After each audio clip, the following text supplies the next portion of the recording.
오늘 두 군데에서 말씀을 보겠는데요. 골로새서 3장 7절부터 10절까지는 제가 읽겠고, 그 다음에 잠언 3장 5절과 6절은 우리 다 같이 읽도록 하겠습니다. 제가 먼저 골로새서 말씀을 읽습니다. 너희도 전에 그 가운데 살 때에는 그 가운데서 행하였으나 이제는 너희가 이 모든 것을 벗어버리라. 곧 분함과 노여움과 악의와 비방과 너희 입에 부끄러운 말이라. 너희가 서로 거짓말을 하지 말라. 옛사람과 그 행위를 벗어버리고 새 사람을 입었으니 이는 자기를 창조하신 이의 형상을 따라 지식에까지 새롭게 하심을 입은 자니라. 다 같이 너는 마음을 다하여 여호와를 신뢰하고 내 명철을 의지하지 말라. 그를 인정하라. 그리하면 내 길을 지도하시리라. 아멘. 저는 오늘부터 다시 마음의 변화 시리즈 설교로 돌아오려고 합니다. 지난 한 달 동안은 우리가 좀 다른 데서 말씀을 보았죠. 3월 그 중순쯤에는 교회에 사랑방 캠페인을 열면서 사랑방 이 소그룹 사역의 중요성을 강조하기 위해 성경에서 말씀해 주시고 있는 성도의 교제에 대한 말씀을 두 번 전했고요. 그 다음에는 이제 그 고난주와 예수님의 부활주의를 맞이해서 항상 여기에 대해 묵상해야 되는 말씀을 여러분들과 나누었습니다. 자, 이제 오늘부터는 다시 금년의 표어에 따라 변화와 성숙을 향하여 우리가 나아가기 위해 정말 필요한 것이 우리 내면의 변화이죠. 마음의 변화이죠. 이 마음의 변화를 우리가 어느 정도 슬로건을 걸고 전체적으로 무슨 이론적으로 생각하고 이 정도로 해갖고 마음이 변화가 되겠습니까? 하나님께서 우리 안에 역사를 하셔야죠. 그리고 말씀으로 깊이 역사하실 때 우리가 이제 말씀을 통해 한 요소 한 요소 우리가 반드시 벗어버려야 되고 새로 입어야 되는 것을 우리가 좀 생각하며 기도할 때 성령님께서 새롭게 역사를 하시겠죠. 그런 의미에서 저는 이제 금년에 이미 그 마음의 변화 시리즈를 하면서 여러분들과 같이 나눈 말씀이 교만에 대해서, 탐심에 대해서, 분노에 대해서, 비판에 대해서, 험담에 대해서 말씀을 드렸고, 오늘은 거짓말에 대해 말씀을 드리고 싶습니다. 여러분, 거짓말에 대해 얼마나 심각성을 가지고 생각을 하시나요? 우리가 살고 있는 이 세상은 거짓말에 대해 그렇게 심각하게 생각을 안 하는 것 같습니다. 물론 우리 부모님들이 또 학교 선생님들이 어렸을 때부터 정직하게 살아라라고 가르쳐 주시지만 사회에 돌아가는 모든 모습을 보면은 경제, 정치, 사회, 종교계 안에서도 여러분 어느 정도 이 거짓말이 유행처럼 보여지고 있고 이렇게 펼쳐지고 있습니다. 아니, 우리 사회를 보면은 어떤 면에서는 좀 센스 있게 진실을 조금이나마 이렇게 왜곡하면서, 모르게 왜곡하면서 좀 이렇게 어느 정도 센스 있게 거짓말하여 나중에 자신의 이익을 챙기고 또한 자신의 자리를 승진시킬 수 있다면 그것도 능력이다라고 말하는 것이 이 세상입니다. 거짓말에 대해 그렇게 심각하게 생각을 안 하는 것 같아요. 근데 성경은 다르게 말씀하십니다. 성경에서 하나님은 거짓말에 대해 너무나 무게를 갖고 우리에게 말씀을 주시고 있습니다. 오늘 우리가 같이 보았던 골로새서 3장의 말씀은 특별히 금년의 변화와 성숙을 향하여 이 표와 함께 우리가 계속 보고자 하는 말씀이 되는데, 골로새서 3장 오늘 7절부터 10절까지 말씀을 보았는데 잠시 한번 본다면은 7절에 너희도 전에는 그 가운데 살 때에 그 가운데서 행하였다. 전에는 이 세상 시스템, 이 세상 어떠한 풍조, 이 세상의 어떤 트렌드에 따라 그렇게 우리가 살았던 것이 당연한 우리의 인생이었다라고 말씀을 하십니다. 그런데 이제는 8절에 보니까 너희가 이 모든 것을 벗어버려야 된다.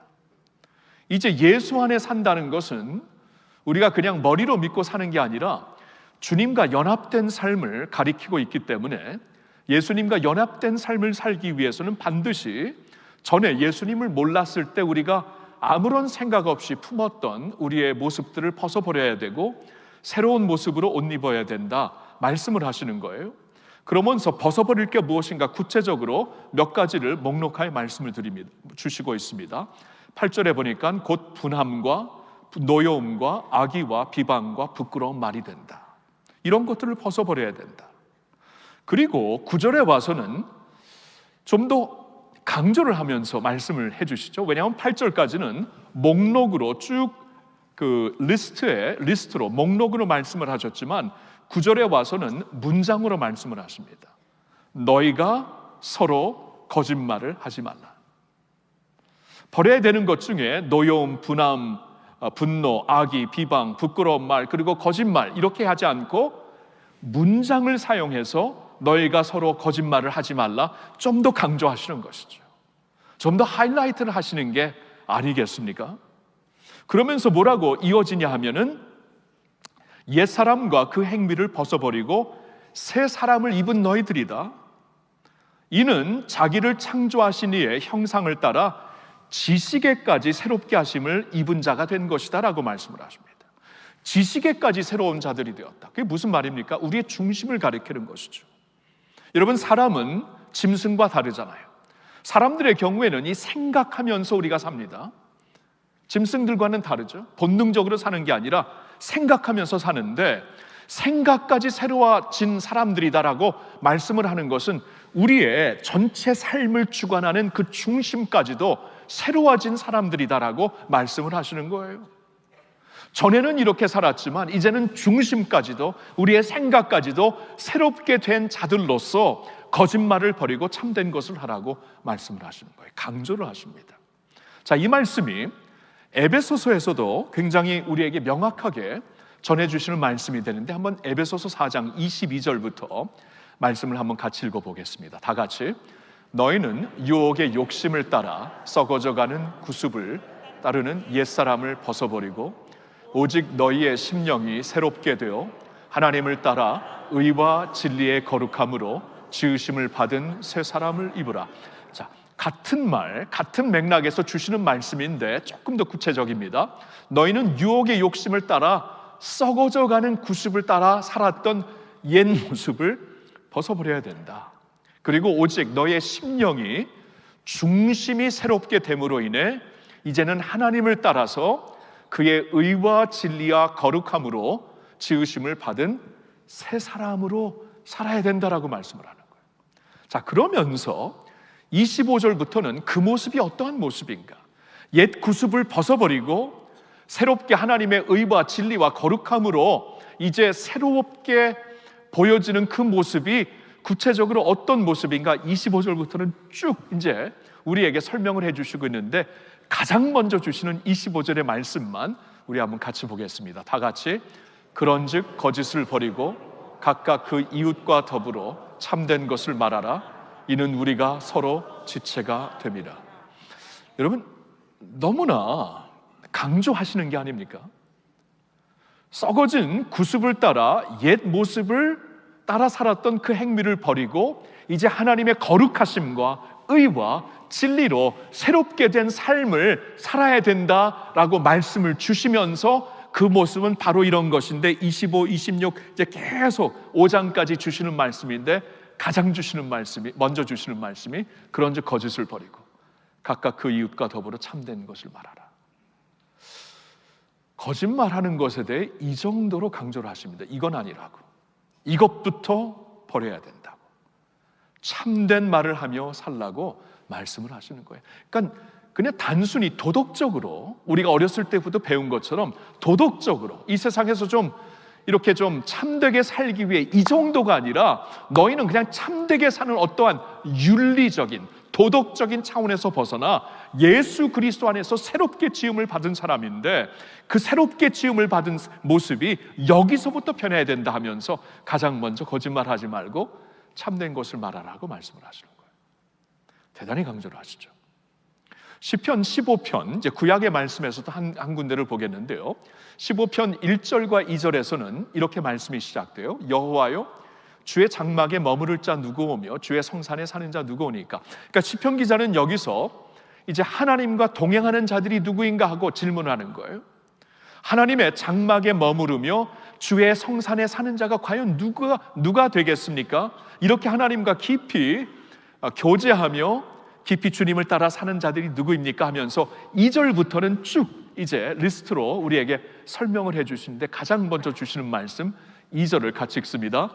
정직하게 행하며 공의를 실천하며 그의 마음에 진실을 말하며.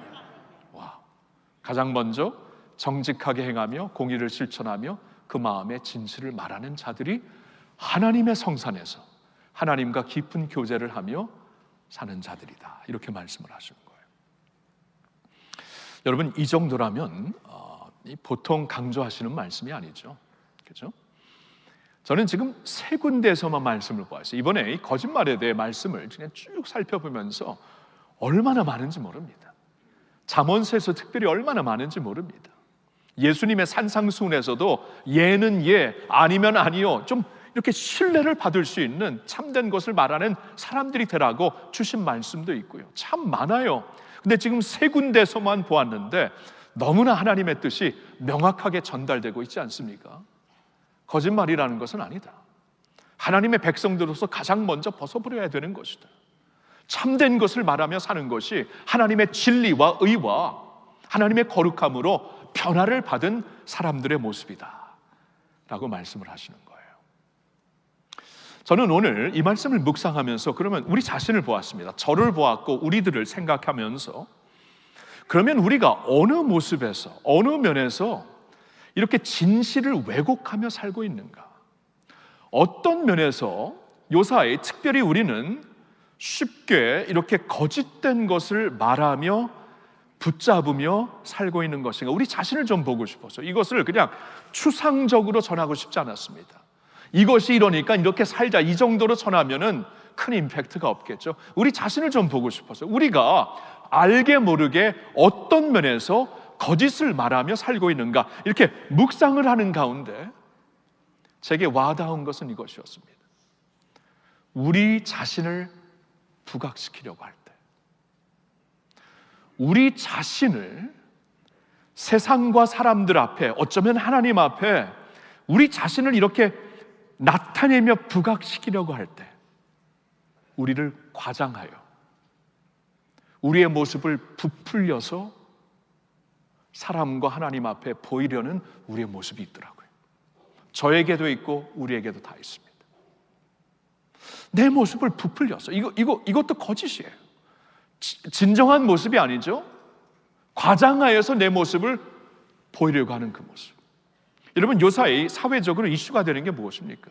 이게 이제 유명 인사들이 이런 일을 하여 갖고 사회적인 이슈로, 문제로 부각이 되었지만, 사실 유명 인사들이 이렇게 드러난 것이지 우리 모두에게도 이 비일비재한 모습이죠. 이게 뭐냐 하면은 위조된 학력, 위조된 스펙, 위조된 양력을 가지고 그냥 아무 생각 없이 이렇게 보이면은 내가 승진할 수 있고, 이렇게 써서 나 자신을 나타내면은 세상에서 이익을 취득할 수 있기 때문에 이런 모습을 보여갖고 지금 굉장한 이슈가 되고 있잖아요.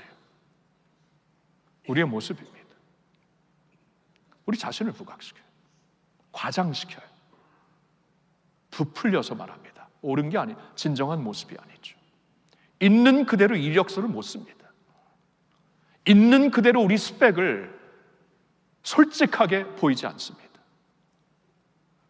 하루 이틀 다녀간 것을 인턴십 했다고 쓰는 경우가 비일비재합니다. 이런 모습이 우리에게 분명히 있어요. 요사이 그 젊은이들을 보니까 SNS를 통해서 이런 자신의 모습을 이렇게 트위터에 올리던가 인스타에 올리던가 그런 모습들이 있더라고요. 그러니까 좀 경제적으로 어려운데도 불구하고 아주 비싼 레스토랑에 가서 이제 아주 근사하게 먹는 모습을 사진을 찍던가 비디오를 찍어 갖고 올려요. 굉장히 힘들게 살고 있는데 나 이렇게 화롭게 먹는 사람이다, 그런 척하게 보이는 모습들, 이런 게 참 많습니다. 가진 것 척, 이룬 것 척하고 사실이 아닌데 그런 척하며 사는 그러한 모습들이 많이 있어요. 우리 믿는 자들에게도 있습니다. 이런 모습을 보면서 이 거짓을 벗어버리라는 이 말씀이 어떠한 이론적인 말씀이 아니고 나에게 와닿는 말씀이 되려면 정말 구체적으로 봐야 되겠구나, 이런 마음을 갖게 된 거예요. 전문가들의 글을 읽어보니까 전문가들은 이러한 모습이 심각해지면, 그러니까 자신이 있지 않는데 갖고 있는 것처럼, 없는데 있는 것처럼 척척 이렇게 살고 스스로 속이면서 사는 이러한 모습이 심각해지면은 나중에는 거짓말을 사실처럼 자신도 생각하게 된대요. 의학적인 영어로는 리플리 증후군이라고 그러더라고요. 리플리 신드롬, 영어로는 리플리 신드롬, 리플리 증후군. 자신이 꾸민 허상을 진짜처럼 착각하며 살게 된다는 것이에요. 자신이 꾸며낸 허상이 진짜이다, 남들에게도 속이고 나중에는 자신도 그렇게 사는 것이에요. 근데 우리가 말씀에서 보았잖아요. 하나님의 성산에 누가 거할 수 있으랴? 하나님과 깊은 교제를 한 사람들이 누구냐? 정직하고 참된 것을 말하는 사람들이라고 했는데, 우리가 모르는 사이에 이렇게 빠져 있으면서 정직을 버렸기 때문에 하나님과의 깊은 관계가 가능하겠습니까? 여러분, 이 물에 개구리를 집어넣고 조금씩 데피면은 나중에 아무리 뜨거워도 개구리가 나오지 못한다고 하잖아요. 그 안에서 그냥 개구리 탕이 되는 거예요. 탕, 그렇죠? 이거 그냥 익숙해지는 겁니다. 자신이 죽어가는지도 몰라요. 여러분, 이렇게 거짓말하면서 자신이 이 허위된 것을 진실로 착각하면서 살게 될 때 우리가 잃는 게 얼마나 많습니까? 하나님과의 관계를 잃게 되죠. 사람들과의 관계도 잃게 됩니다. 여러분, 사람들과의 관계는 신뢰로 주어지는 거예요. 신뢰를 바탕하는 것입니다. 신뢰가 깨지면 어떻게 그 사람과 이렇게 동료가 될 수 있고 친구가 될 수 있고 심지어는 가족이라도 회의에 빠지잖아요. 실수하는 것이야. 다 실수하니까 그것은 가족으로서 받아줄 수 있는데, 속이며 사는 것, 내가 지금 5년, 10년, 20년 이 사람하고 살면서 속았구나, 이걸 알게 될 때 얼마나 배신감이 있어요. 큽니까? 여러분, 하나님과의 관계뿐만이 아니고 인간의 관계가 깨지게 되어 있습니다. 언젠가는 드러나고 깨지게 되어 있어요. 신뢰가 깨지기 때문에. 그리고 우리가 주님의 인격, 품격을 갖고 살 수가 없어요. 품격이라는 것은 우리의 양심에서부터 비롯되는 게 아닙니까? 양심에서부터. 거짓말을 할 때마다 양심이 데미지가 되는데, 그렇죠? 우리에겐 양심이 있잖아요. 로봇가 아닙니다. 챗보트가 아닙니다. 양심이 있기 때문에 거짓말을 할 때마다 우리 양심이 데미지를 받는데, 그 양심에서 비롯된 품격도 인격도 데미지를 받으니 이 세상에서 어떻게 품격 있는 삶을, 빛과 소금의 삶이 가능하겠습니까? 심각하죠. 이건 하나님의 영광을 위하여서, 우리 가정을 위하여서, 나 자신을 위하여서 반드시 해결하고 변화되어야 하는 문제입니다. 이슈입니다. 저는 오늘 그런 마음으로 좀 야곱을 생각하고 싶어요. 야곱을 생각하고 싶어요. 성경의 인물 야곱이라는 사람이,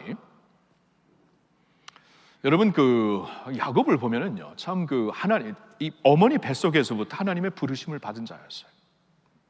하나님이 야곱을 부르셨을 때 아브라함의 하나님, 이삭의 하나님이 이제 야곱의 하나님이 되시겠다고, 그를 통하여 당신의 계획을 펼치시겠다고 어머니 뱃속에서부터 하나님께서 언약을 주셨습니다. 근데 그 야곱 있잖아요, 하나님의 언약 가운데 태어났는데 하나님의 말씀으로 자신을 보지 못합니다. 하나님의 언약으로 자신을 보지 못하는 자가 되어요. 그러니까 하나님의 언약으로, 하나님의 눈으로 자신을 보지 못하니까 자신에게 보이는 것은 결국 자신의 결핍이었어요. 이 세상에 태어났을 때 동생으로 태어났거든요. 그것도 쌍둥이. 그러니까 몇 분 사이에 둘째로 태어났으니까, 몇 분입니까? 성경을 보니까 형의 뒤꿈치를 잡고 나왔다고 하는, 몇 초 사이에 동생이 되었으니까 얼마나 안타까웠겠어요. 얼마나 속상했겠어요. 왜냐하면 그 당시에 사회 제도가 장자 중심으로 모든 것이 이루어졌는데, 성취욕은 강한 야곱이었지만 이 사회 제도가 완전히 자신의 삶을 봉쇄해버리는 그러한 안타까움 가운데 자신이 둘째로 태어난 게 결핍으로만 보였던 것이에요. 하나님의 말씀으로 자신을 보지 못하고 세상의 눈으로 자신의 결핍을 보니까 여러분, 야곱이 하나님과 동행을 못하죠. 하나님의 약속이 있었어요. 하나님의 말씀이 있었고 언약이 있었지만 하나님과 동행을 못하잖아요. 자신의 결핍을 그는 어떻게 해결하려고 하면은 속임수를 사용해서, 거짓말을 사용해서 자신의 결핍을 어떻게 해서든지 가리고 극복하려고 하잖아요. 나중에 형 에서의 약한 때를 기다렸다가 에서를 속인 거죠. 모략을 통해 그때를 기다렸다가 그의 약한 점을 이용하여 장자권을 빼앗아 버리잖아요. 아버지가 나이가 많이 들어서 눈이 침침해졌을 때 형 에서, 첫째를 사랑하는 아버지에게 속여가지고 자신이 변장하고 속여가지고 에서처럼 자신을 아버지 앞에 들여서 장자의 축복을 가로막잖아요. 자신이 받아버리잖아요. 나중에 외삼촌 라반의 집에서도 그를 속여가지고 그의 재산을 한 부분을 자신의 것으로 만들어버리잖아요. 여러분, 야곱을 보면은 참 어떻게 보면 승승장구했습니다. 거짓말을 통해 자신을 위조하며 위장시키며 자신의 결핍을 가리면서 자신의 어떠한 있는 것을 부풀려가지고 세상에서 계속 승승장구하는 야곱이었는데 어느 한순간에 한계에 부닥칩니다. 어느 한순간에 더 이상 그러한 모습으로 하나님 앞에 버틸 수가 없는 자신을 발견하게 되는데 그게 바로 야복강 나루였죠. 사건이었죠. 창세기 32장에 나오는데 그 말씀을 보면은 야복강 나루에서 이제 외삼촌 라반의 집을 떠나 큰 가족과 가축을 이끌고 고향으로 가야 되는데 고향으로 안 가면 살 데가 없거든요. 고향으로 가려고 하는데 이 소식을 에서가 듣고, 형 에서가 듣고 400명의 장사들을 준비하여 그를 만나려고 오고 있다는 소식을 듣습니다. 400명. 여러분, 400명의 장사를 준비했다는 것은 동생을 죽이려고 오는 것이에요. 오래전에 자신을 완전히 속여가지고, 아버지를 속여가지고 자신이 받아야 되는 장자권을 완전히 빼앗아간 이 녀석을 내가 지금까지 기다리는 내가 죽여버린다. 400명의 용사를 데리고 오는데 그때 야곱이 깨달았어요. 지금까지 내 머리를 굴려가지고 속임수를 써가지고 지금까지 버텨왔고 지금까지 승진했는지 모르지만 여기까지구나. 어느 순간 무너지게 되어 있습니다. 어느 순간 드러나게 되어 있어요. 어느 순간 한계에 다다르게 되었는데 여기까지구나. 야곱이 이제 자신이 죽게 된 것을 자각하게 된 겁니다.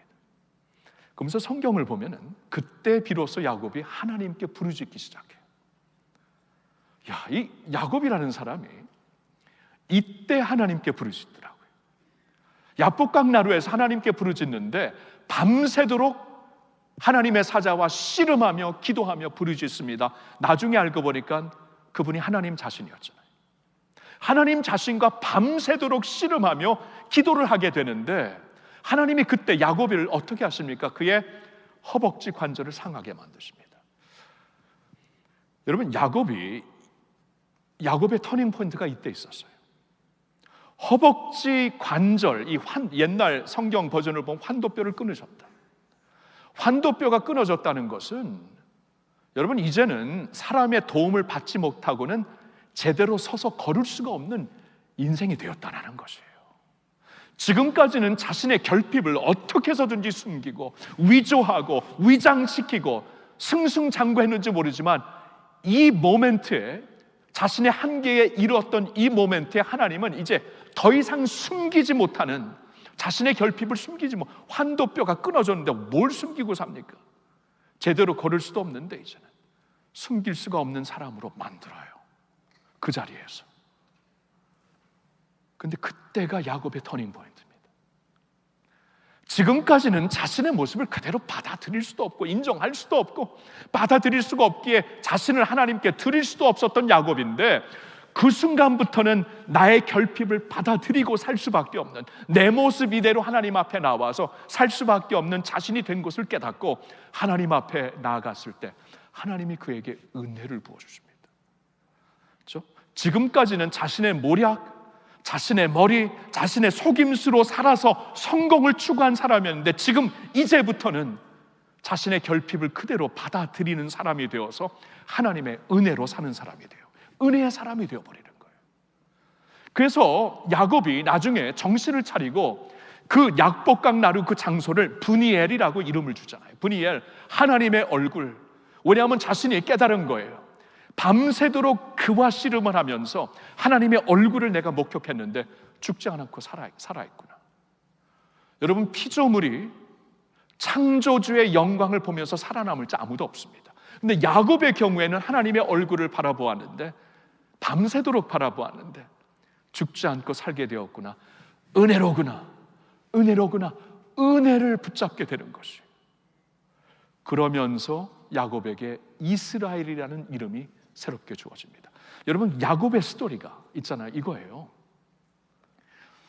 아무리 하나님의 언약이 있고 아무리 하나님의 약속이 있을지라도 내가 내 자신을 정직하게 받아들이지 못하면은 하나님 앞에 자신을 정직하게 온전히 드릴 수가 없는 스토리입니다. 근데 그 모습을 어느 순간에 정직하게 받아들이고 나의 결핍된 모습을 그대로 있는 그대로 하나님과 세상 앞에 보이는 그때에 비로소 그때 하나님의 은혜의 사람이 되는 것이고, 은혜의 사람이 되어서 하나님의 새로운 그릇이 되는 것이에요. 이게 야곱의 스토리거든요. 저는 이 말씀을 보면서 오늘 자신을 부풀리어서 위장하면서 그렇게 진실을 왜곡하면서 너무나 쉽게 살고 있는 우리가 이러한 모습을 벗어버리고 좀 하나님의 새로운 사람, 은혜의 사람들이 되기를 사모하기 때문에 이 야곱의 스토리를 좀 생각하면서 야곱이 그날 하나님에 대해 깨달았던 그것을 우리가 깨달았으면 좋겠어요. 세 가지로 정리하고 싶습니다. 첫째로, 야곱이 그날 하나님에 대해 깨달은 것은 하나님은 우리 모습 그대로를 사랑하시고 받아주시는 분인 줄로 믿습니다. 우리 모습을 그대로 사랑하시고 받아주시는 하나님. 내 모습 이대로 아무것도 아닌 줄 알았어요. 야곱은 나에게 장자권이 없으면은 인생의 의미가 없다고 생각한 사람이었습니다. 어떻게 해서든지 이 결핍을 없애고 속여서라도 없어가지고 살려는 야곱이었는데, 그날 하나님에 대해 뭘 발견했냐면 내 모습 그대로 사랑하시고 받아주시는 하나님이시구나. 여러분, 예수님이 우리를 어떻게 부르십니까? 수고하고 무거운 짐진 자들아 다 내게로 오라. 수고하고 무거운 짐진 자들아, 상처받고 무너지고 성공하지 못하고 그래서 낙심하고 있는 그 모습 그대로, 지쳐있는 그 모습 그대로 내게로 오너라. 내가 너희를 쉬게 하리라. 우리의 모습을 그대로 받아주시는 분이에요. 내가 너를 지명하여 불렀나니 너는 내 것이다 라고 말씀을 하십니다. 그대로 받아주시는 분이에요. 제가 미국에서 어릴 적부터 자라면서 한때 이러한 마음이 있었어요. 제가 아직도 기억이 나는데 이 공상하면서 살았던 적이 있습니다. 어떤 식으로 공상을 했냐면, 내 아버지가 미국 분이고 그 아버지로 인해 내게 미국 이름, 미국 성이 있고 나는 미국 사람이고 미국 사람들 틈에서 그들 주위에서 사는 자다 하면서 이렇게 공상하며 살았어요. 이거 소수민족이 되지 아니하면 이해하기 힘든 것입니다. 여러분, 소수민족이 아니잖아요, 한국 분들은 여기. 근데 소수민족으로 사니까 그러한 아픔이 있어요. 어릴 적부터 나 자신의 모습, 결핍이 보이는 거예요. 결핍이 내게 없는 것이 보이는 것이에요. 오죽했으면 그러한 상상을 하면서 살았을까요?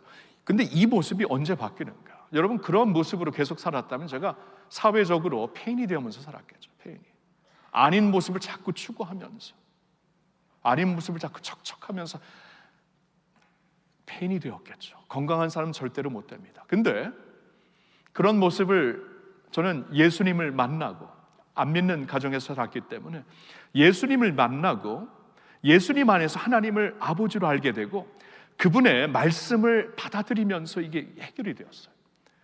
내 모습 그대로 사랑하시고 내 모습 그대로 존귀하고 보배롭게 여기신다. 하나님이 나를 존귀하고 보배롭게 여기신대요. 근데 그 말씀이 믿어지는 거 있죠. 성령께서 믿게 하신 거예요. 내가 보배롭고 존귀하다. 그러니까 다른 사람이 될 필요 없구나. 나의 결핍은 내가 보는 것이지 하나님은 그 결핍을 결핍으로 보는 게 아니구나. 보배롭고 존귀한 사람이구나. 그러니까 사람이 확신이 생기게 돼요. 굉장히 예민했던 사춘기 때 확신을 가지고 살 수 있었고, 어른이 되어서도 자신의 부족함 때문에 자꾸만 낙심할 수밖에 없는 때에도 하나님이 나를 어떻게 보시는가, 항상 이 확신으로 다시 일어나는 것이에요. 저는 여러분들에게도 그러한 확신이 있기를 예수님의 이름으로 축원합니다. 하나님이 여러분을 보배롭고 존귀하게 보신다 그러면 여러분 보배롭고 존귀한 사람들이에요. 왜 그렇게 보시나요, 자신을? 나는 이것도 없고 이것도 없고 이것도 없고. 없는 것을 보시지 마세요. 있는 것을 보세요. 가장 있는 것 중에 가장 중요한 것은 하나님이 여러분을 어떻게 보시는가. 하나님이 그렇게 말씀하시는데, 여러분 제 세상에 살면서도 이렇게 예를 들어서 설교를 했는데 죽 썼다 이렇게 생각을 하는데, 갑자기 아내가 와, 오늘 말씀 은혜 받았어요. 그러면 괜찮더라고요. 10명이 별이었다고 하는 것보다 나를 제일 잘 알고 뻥튀기 안 하는 그 사람이 너무 은혜 받았다 한 사람이 말하면 기분이 싹 달라져요. 여러분, 하물며 하나님이 그렇게 말씀하세요. 하나님이 내가 너를 지명하여 불렀는데 너는 내 것이다. 너는 내게 보배롭고 존귀한 사람이다. 하나님이 나를 그렇게 보세요. 그러니까 내가 뻥튀기 할 필요 없어요. 이제는 하나님이 나를 보배롭고 존귀하게 보시기 때문에 나 자신을 위조하고 위장하고 거짓을 하고 진실을 왜곡해서 아닌 것을 있는 척하면서 살 필요가 없다는 것이에요. 우리에게 자유를 주십니다. 담대함을 주십니다. 그러한 자유가 있기를 예수님의 이름으로 축원합니다. 두 번째로 하나님에 대해 배운 것이, 우리가 깨달아야 되는 것이 이겁니다. 우리의 결핍이나 약함을 통해 도리어 자신의 능력을 나타내십니다. 우리의 결핍이나 약함을 통해 도리어 자신의 능력을 나타내십니다. 야곱이 이걸 몰랐어요. 야곱은 자신의 능력 있는 사람이 될 때, 힘 있는 사람이 될 때, 성공하는 사람이 될 때 조부 아브라함과 부친 이삭처럼 하나님의 사람이 될 줄 알았어요. 아닙니다. 하나님이 어떤 야곱을 기다리셨냐면 약해진 야곱, 부서진 야곱, 결핍 그대로 하나님 앞에 나오는 야곱. 나중에 그걸 절대로 못 깨달으니까 그냥 환도뼈를 끊어갖고 완전히 결핍되고 약한 자로 만들었을 때, 그때 하나님께서 그에게 이스라엘 이름을 주시잖아요. 여러분, 이게 아이러니예요. 아이러니. 근데 이건 진리입니다. 하나님이, 사도 바울이 하나님께 몸에 가시를 좀 제거해달라고 그렇게 간구를 했는데, 하나님께서 내 은혜가 내게 족하다고 말씀하시면서 도리어 너의 연약함을 통해 나의 능력이 온전하게 드러날 것이다 말씀을 하고 있어요. 해결책은 연약함이었어요. 제가 미국에서 사역을 하고 있을 때, 남교조 사역에서 사역을 하고 있을 때, 여름만 되면은 조용히 오셔서, 선배 목사님 네 분인데 조용히 오셔서 그냥 예배를 드리고 조용히 가시는 분, 여름마다 하루 이틀이 아니고 2달 정도 그렇게 시간을 보내시는 분이 있었는데, 나중에 그분을 만나게 되었습니다.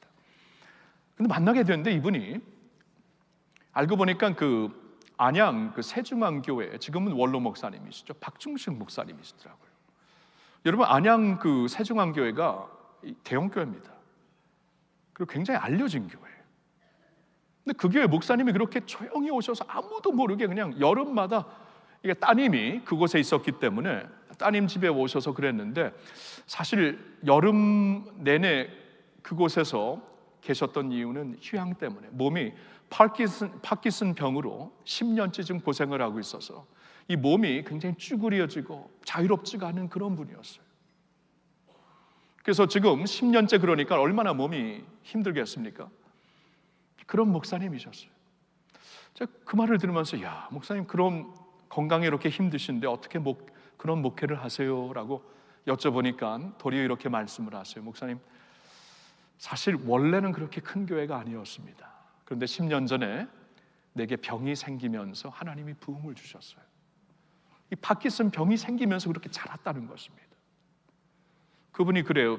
내가 이 병이 있기 전에는 나의 열정, 나의 노력, 나의 전략으로 사역을 했지만, 이 병이 생기니까 나의 모든 것을 내려놓을 수밖에 없었고, 그 후에는 하나님의 전략, 하나님의 능력, 하나님의 방법으로 사용을 하시면서 전에는 내가 사역을 했을 때는 한계점이 있었지만 하나님께서 사역을 하시면서 전 성도들에게 은혜를 주시어서 모든 성도가 같이 움직이니까 이 교회가 폭발을 했다는 것이에요.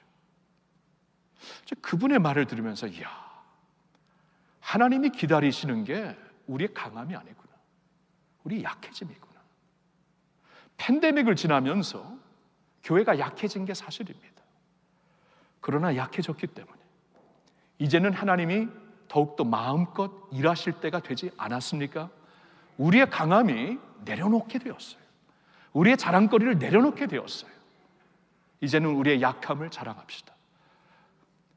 애굽에서 쩡쩡하게 살았고 한번 내 민족을 구하리라 하였던 모세는 사용받지 못했어요. 그런 모세를 하나님은 사용할 수 없었습니다. 그를 미디안으로 쫓아내셔서 40년 동안 그를 철저하게 낮추셨을 때 그런 모세를 하나님이 사용하시잖아요. 그런 모세를 부르시면서 내 발에 신을 벗어라, 나에게 오려면.